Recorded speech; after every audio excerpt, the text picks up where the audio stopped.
Mi esposo estuvo roncando toda la noche. ¿Cómo se dice eso en inglés? Para decir roncar, utilizamos la palabra snore. Por ejemplo, él no paraba de roncar. He couldn't stop snoring. Él estuvo roncando toda la noche.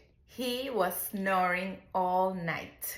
Su ronquido era muy fuerte. His snoring was very loud. Y es así como decimos roncar, snore.